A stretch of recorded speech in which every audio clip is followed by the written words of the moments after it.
A nosotras nos correspondió el libro del perfume. Esta es una historia de un asesino. Fue la primera novela escrita por el alemán Patrick Süskind, publicada en 1985. Inmediatamente se convirtió en un bestseller, traducido a más de 40 lenguas en todo el mundo. El perfume se dividió en cuatro partes y 51 capítulos. Esta transporta al lector a un mundo con el que no está familiarizado, el evanescente reino de los olores, a través de su protagonista Jean-Baptiste Grenouille. Grenouille significa rana en francés. Patrick Süskind nació en Ambach, Baviera, el 26 de marzo de 1949. Es un escritor y protagonista del cine alemán. Él realizó estudios de historia medieval y moderna en la Universidad de Múnich y en Aix-Provence en 1968 y 1974. En la década de 1980 trabajó como un guionista y televisó para King Royal y Monaco, Francia, entre otros. Su padre fue un escritor francés y su madre fue una vendedora de cerámica. Su padre, Emmanuel Süskind, fue escritor y traductor, ya que trabajó durante un largo tiempo en el periódico alemán. Su hermano mayor, Martin Süskind, fue un periodista. El libro del perfume trata sobre un hombre llamado Jean-Baptiste Grenouille, que al nacer fue abandonado por su madre en París en un mercado, pero sobrevivió. De niño fue cuidado por Jean Bussy y el padre Terrier, pero como este carecía de un olor, fue rechazado y en último intento de deshacerse de él llegó a manos de Madame Garial, una nodriza que lo cuidó hasta que percibió algo extraño en él, algo que no era igual a los demás niños, así que lo vendió a Grimal, donde trabajó como curtidor de cuero y allí sufrió toda clase de enfermedades que nunca pudieron acabar con él. El 1 de septiembre de 1753, en el aniversario de la Asunción al trono del rey, fue allí donde Jean-Baptiste percibió el olor de algo nuevo que provenía de la parte más escondida de París. Era el aroma de una muchacha, por la cual sintió un gran desespero por conocer con todas sus particularidades la composición de esta fragancia, así que cuando ella se dio cuenta de la presencia de Jean-Baptiste, ya era muy tarde, pues la había estrangulado con sus 2 manos para no perder su fragancia. Un día, Grimal lo mandó a la perfumería del reconocido perfumista Baldini a llevar los cueros de cabra que le había pedido. A estas alturas ya tenía muy desarrollado el sentido del olfato, distinguía una gran parte de los olores de las cosas inanimadas e incluso podía saber cuántas personas había en una habitación por su olor. Hablaba poco, pero simplemente sabía el nombre de las cosas que olía, es decir, todo lo abstracto, como el amor, la felicidad, la comprensión, no las entendía porque no podía olerlas. Una vez en la perfumería, demostró su gran olfato reproduciendo un perfume que angustiaba a Baldini desde hace varias noches, que era Amor y Pisque. Desde ese día, Jean-Baptiste trabajó para Baldini como ayudante. Allí él aprendió a destilar sustancias. Pero un día, Jean-Baptiste padece síntomas como fiebre, saturación de los poros de la piel y su cuerpo se cubrió de ampollas rojas y furúnculos. El estado de Jean-Baptiste era muy grave, pero el destino le tenía deparado otro futuro. Sobrevive nuevamente por sus fortalezas. Pero quería ir más lejos, quería extraer el perfume a personas. Él se fue a Grés, una de las ciudades más famosas por sus perfumistas, para continuar descubriendo sobre los diferentes procesos de lo que era la destilación y la maceración. El día después de que Grenouille se fue a Grés, sucedió una pequeña catástrofe, pues el puente donde vivía Baldini se derrumbó y terminó con la vida de él y con la de su esposa, los cuales se encontraban acostados ese mismo día en la cama. De camino a Grés evita todo tipo de contacto con lo que es el ser humano. Como tal, se aisló en una montaña, la montaña de Auvernia, donde vivió durante 7 años comiendo algunas salamandras y serpientes pequeñas, también sanguijuelas y todo aquello que le pudiera comer fácil y sin necesidad de tanta búsqueda. Su aspecto era espeluznante, los cabellos les llegaban hasta las rodillas y la barba era muy rara, hasta el ombligo. Sus uñas eran como garras de ave y la piel de los brazos y piernas se desprendía en tiras. Se decidió bajar la montaña y seguir su camino, pero se topó con Spinaci, un marqués que afirmaba la teoría del fluido letal, que se trataba sobre cómo un hombre puede llegar hasta un estado de descomposición cuando se encuentra mucho tiempo viviendo y sobreviviendo al aire libre, y la experimentó con Jean-Baptiste. El experimento salió bien, pero él siguió con su camino. Una vez en Grasse trabajó para Madame Arnulfi, viuda del gran Arnulfi, un renombrado perfumista, donde aprendió lo necesario para complementar su obra. Para ello necesitaba a 25 doncellas púberes, a las cuales mataba con una masa. Posteriormente las envolvía desnudas con una tela impregnada en grasa y les cortaba el cabello. Así consiguió un pequeño frasco de esencia de las doncellas, pero de gran poder. Este perfume hacía que las personas vivieran de un modo distinto lo que ocurría a su alrededor. Una vez conseguido su propósito, se sintió tan feliz porque todo el mundo la adoraba y quería ser como él, y eso no le gustaba. Un día le apareció de repente en medio de las acaradas y maleantes. Destapó su frasco y se aplicó varias veces el contenido de este frasco, y de su súbita belleza lo encendió como un fuego deslumbrante. En el primer momento retrocedieron con profundo respeto y pura estupefacción, pero intuyendo al mismo tiempo que se retiraba más bien una postura para coger impulso, que su respeto se convertía en deseo y su asombro en entusiasmo. Se sintieron atraídos hacia aquel ángel humano, el cual brotaba en un remolino furioso, un reflejo avasallador contra el que nadie podía resistirse, sobre todo porque no quería hacerlo, ya que el reflujo arrastraba a la voluntad misma, succionándola en una dirección hacia él. Habían formado un círculo a su alrededor, unas 20 o 30 personas, y ahora este círculo se fue cerrando. Pronto no cupieron todos en él y empezaron a trepar y a empujar, a apiñarse. Todos querían estar cerca del centro. De improviso desapareció en ello la última inhibición y el círculo se deshizo. Se abalanzaron sobre el ángel, cayeron encima de él, lo derribaron. Todos querían tocarlo, todos querían tener algo de él, una plumita, un ala, una chispa de ese fuego maravilloso. Le rasgaron la ropa, le arrancaron los cabellos, la piel del cuerpo, lo desplumaron, clavaron sus garras y sus dientes en su carne y cayeron sobre él como hienas. Pero el cuerpo de un hombre es resistente y no se deja despedazar con tanta facilidad. Incluso los cabellos necesitan hacer los mayores esfuerzos, y por eso no tardaron en centellar los puñales, que se clavaron y rasgaron, mientras hachas y machetes caían con un silbido sobre las articulaciones, haciendo crujir los huesos.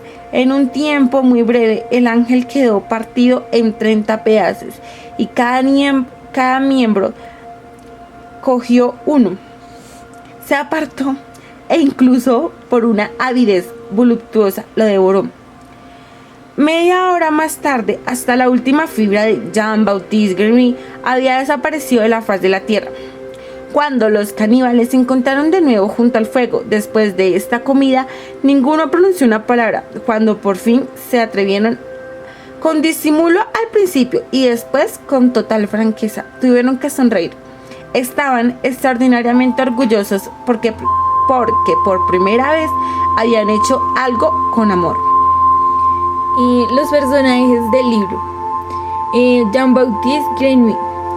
Este no era ni muy alto ni muy bajo, tampoco robusto, más bien feo, pero no espantoso. No era agresivo ni torpe, ni provocaba, prefería mantenerse al margen. Su inteligencia tampoco parecía exagerada, sin embargo poseía una gran agudeza olfativa. Podía distinguir gran cantidad de olores, los registraba en su mente y nunca los olvidaba jamás. Nunca estaba satisfecho con lo que hacía, siempre cambiaba de forma de vida, de ciudad, pero no de oficio. Sabía que tenía que elaborar perfumes, ya que había sido dotado de una gran perspicacia en este campo. Podemos afirmar que no se sintió realizado en ningún lugar, ni en la mañana, ni en su muerte. Era bastante singular. No le gustaba que la gente le quisiera, solo quería realizar su forma de alquimista. Madame Gaillard era una nodriza, cuidaba a niños de cualquier edad o condición para ganarse la vida. De Jean-Baptiste cuidó hasta los 8 años. Esta mujer no quería morir sola y con el dinero que cobraba cuidando a los niños planeaba un futuro confortable, lleno de lujos y comodidades. Lo que tenía era muy claro, pero no quería morir como su marido, en un hospital rodeado de enfermos. Pero tras deshacerse de Jean-Baptiste, perdió su fortuna y al poco tiempo murió en un hospital rodeado de enfermos como su marido. Baldini es un renombrado perfumista en París. Se dedicaba a imitar los perfumes de otros perfumistas. Tenía un ayudante llamado Cheiner. Un día Grenouille se cruzó en su camino y le ayudó a los propósitos de imitar e incluso crear perfumes nuevos, los cuales le otorgaron a Baldini el respeto del gremio de perfumista. Cuando Grenouille decidió marcharse del taller para emprender nuevas técnicas en la extracción de perfumes, Baldini muere y su taller se derrumba. Grimal, empresario con el que Jean-Baptiste trabajó como curtidor de cuero hasta que conoció a Baldini. Spinaci es un marqués que anunció la teoría del fluido letal. Afirma que por estar demasiado cerca de la superficie terrestre, el cuerpo se degeneraba. Finalmente, Jean-Baptiste emprendió un viaje hacia Grasse y escapó de Montagnier y de la marquesa. No obstante, al marqués todo le fue bien y su teoría se aprobó.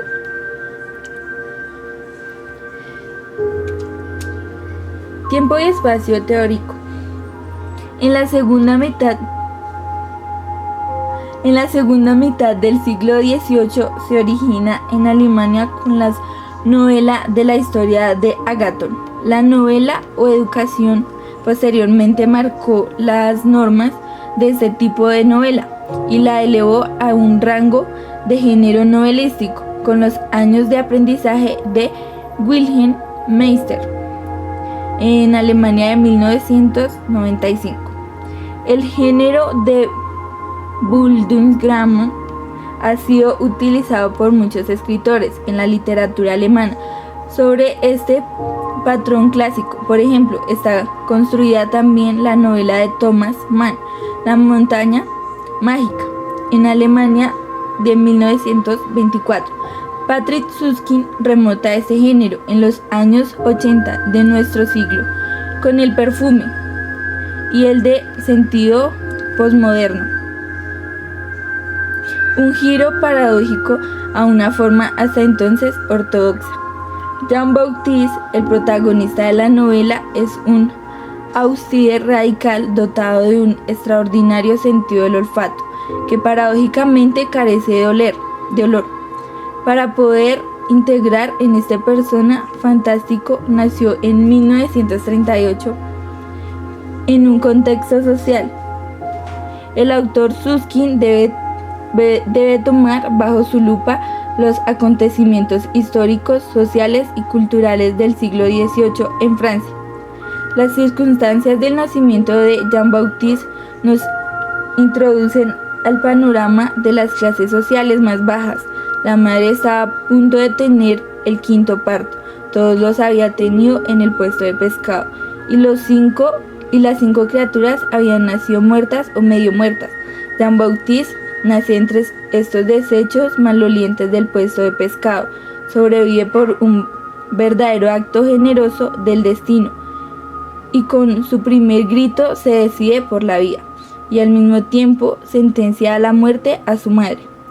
Ella confiesa ante las autoridades haber matado a sus otras criaturas y es condenada a la guillotina. Susskind nos describe de manera documentada el destino de los niños huérfanos en París de aquella época, la vida ruda y condiciones precarias en las que los orfanatos o el trato de los niños recibían de las nodrizas. Son analizados por sociólogos modernos. También Susskind no se aleja de esa realidad cuando afirma con su inconfundible estilo irónico: era cierto que en algunos inviernos se le morían a Madame Guillard, la nodriza de Jean-Baptiste, 3 o 4 de las docenas de pequeños pupilos, pero aún así su porcentaje era muy menor que el de la mayoría de las madres adoptivas, para no hablar de las grandes incluso estatales o religiosas, donde solían morir 9 de cada 10 niños. Claro que era muy fácil reemplazarlos, pues París producía anualmente más de 10.000 niños abandonados, bastardos y huérfanos, así que las bajas apenas no se notaban. Y Jean-Baptiste, dotado con las características de una garrapata resistente a las peores condiciones de vida, a varios atentados con los que los niños de su edad tratan de deshacerse de él. A los 9 años, el curtidor Grimal se ocupa de su educación. La vida del muchacho valía tanto como el trabajo que podía realizar, y entre más resistente se mostraba, más valor adquiría su vida y aumentaba su probabilidad de sobrevivir. Es por eso que el personaje adquiere una actitud sumisa y obediente, porque con el primer husmeo de la aura olfativa de Grimal supo que aquel hombre sería capaz de matarle a palos o a la menor insubordinación. Este cuadro inhumano en el que se desarrollaba la infancia de Jean-Baptiste le sirve al autor para trazar cuantas pinceladas la oscura imagen de las condiciones sociales de los marginados, cuya vida adquiere valor monetario y se vuelven objeto comercial. Jean-Baptiste pasa a manos del curtidor Grimal a las del perfumista Baldini por 20 libras. Susskind se mantiene apegado a los datos de los sociólogos al describirnos esta vida miserable. Sin embargo, el elemento es compromiso social, está totalmente ausente. Los hechos crueles apenas si pueden despertar compasión en el lector. La ironía cubre los sucesos con una fina manta, como en estéril debate religioso entre la nodriza Bussy y entre el padre Terrell, quitándole a las facetas sociales inhumanas parte de su gravedad. Esta observación tan irritante es cierta medida donde la pobreza social se describe por parte del autor sin compromiso moral alguno. Nos remite a una percepción estrictamente estética. Si analizamos las estructuras de las novelas, podemos encontrar algunas explicaciones para esta impresión social. El interés del relato se dirige al desarrollo del personaje principal y a la percepción que se tiene del mundo que lo rodea. Jean-Baptiste carece de cualquier formación cultural o educativa. Los conceptos morales le son ajenos a la misma medida que cualquier preocupación intelectual, y es por eso que a él no le interesa en lo más mínimo su entorno social. Las descripciones de indigencia humana le sirven al autor solo para contextualizar contextualización social en que transcurre la vida de personajes literarios, como espacio real histórico en el que se ansia la narración de este hombre obstinadamente malvado, remarcable en el que el genio también la fortaleza y de su carácter, y como tal Jean-Baptiste encuentra su camino a pesar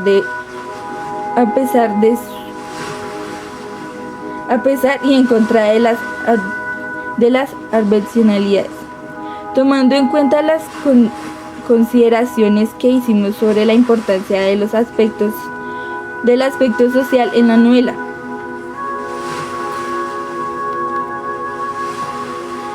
la guerra de 7 años en 1956 y 1963, en la que Federico II el Grande extendió sus dominios e inició en el auge de Prusia sobre los estados germánicos, el detenimiento de Austria no tiene ninguna consecuencia en la vida del personaje, y en estos 7 años Jean-Baptiste se refugia en la vida en una cueva del monte Piombe du Catal, donde ejerce sus poderes omnipotentes y crea su propio mundo interior gobernado por una inmensa variedad de olores. Ninguna biografía que se mencione en el libro está afectada por los hechos históricos como los de la nodriza Guillard.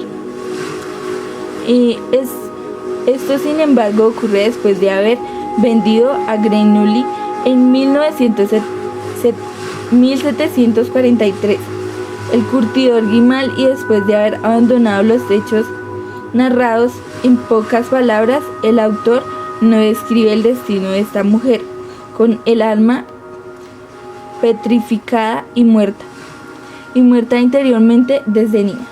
Sin embargo, podemos constatar que todas las muertes que se mencionan en la novela de la Terrier, a la de Terrier, Grimal, Baldini y el mismo Jean-Baptiste, ninguna adquiere la seriedad de la muerte de Madame Guillard. Su agonía pública y humillante del Hotel Dieu y la fosa común forman parte de una infamia colectiva a los marginados en París del siglo XVIII. Entre el desarrollo narrativo encontramos un narrador omnipresente y omnisapiente. Sabe lo que pasa en todos los lugares y en todos sus personajes. Incluso puede conocer sus pensamientos. El perfume está narrado en tercera persona. Este tipo de voz narrativa es común cuando se narra en tercera persona. El narrador puede escribir incluso los sentimientos de los personajes. Nada se le oculta.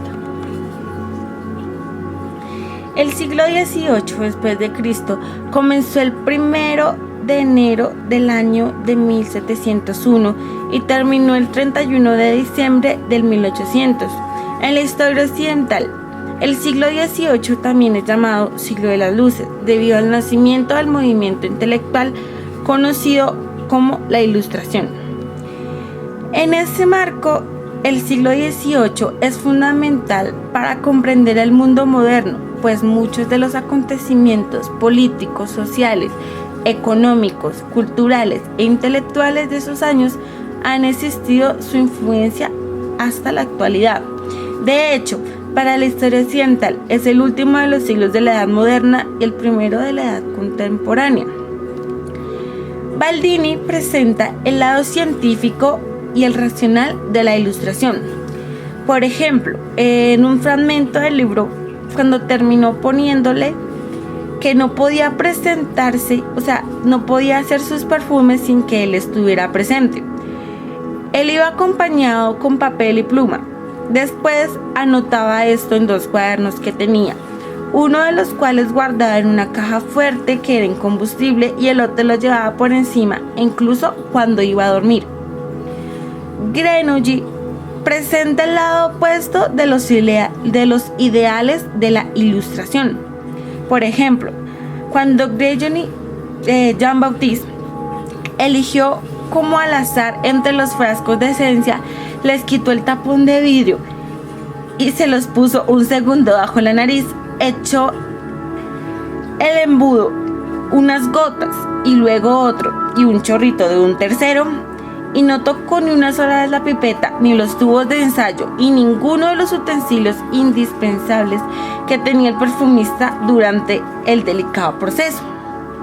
El marqués Spinaci representa la burla hacia la Ilustración. Vio confirmada su teoría de la manera más gráfica. El fluido letal había atacado, ya que de tal modo a Greenough. Su cuerpo de 25 años mostraba claros indicios de deterioro senil. Las conclusiones son: el debate en torno de las ideas importantes de la Ilustración. Susskind sostiene un compromiso con las facetas culturales de la época y una sociedad decadente. Este fue presentado por Jerry Sospino y Natalia Casanova. De la modalidad de salud de la 11-19.